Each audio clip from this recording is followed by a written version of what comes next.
تصدق ولا لا تصدق، الهايبرجلايسيميا بتخلي نزولك في الوزن اصعب من شخص بيتجنب الهايبرجلايسيميا المبالغ فيها، حتى ولو انتوا الاتنين ماشيين على نفس العجز من السعرات. ولو نفس العجز من السعرات، هو دلوقتي الكوتش بيقول انك لو انتوا اتنين وانتوا الاتنين بتاخدوا نفس السعرات الحراريه، بس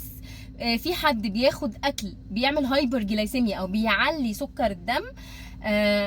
بسرعه، بيعمل انسولين سبايك كذا مره ورا بعض مثلا في اليوم او والشخص التاني بياخد اكل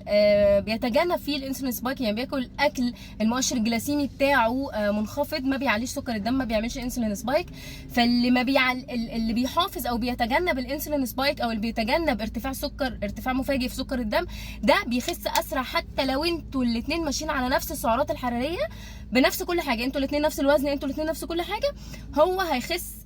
اكتر وهيخس اسرع من اللي بياخد نفس السعرات بس بياكل من ضمن سعراته اكل بيعلي سكر الدم. الكلام ده بقى يا جماعه بيوضح الحاجه اللي انا دايما اقولها لكم، وهي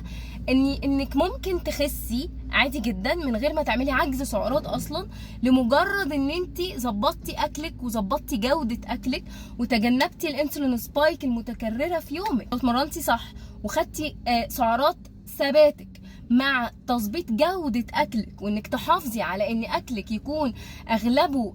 لو جلايسيميك إندكس أو مؤشر الجليسيمي بتاعه قليل، ما بيعملش ارتفاع مفاجئ في سكر الدم، فأنت كده ماشية في السليم وهتخسي عادي. شايفين المسج دي مسج من بنوتة كان هدفها تنزل دهون، تزيد كتلة عضلية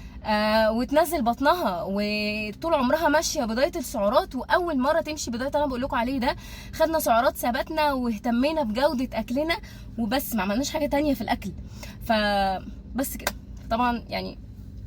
هوس السعرات ده يعني يا ريت نخف منه شويه عشان هو مش كل حاجه.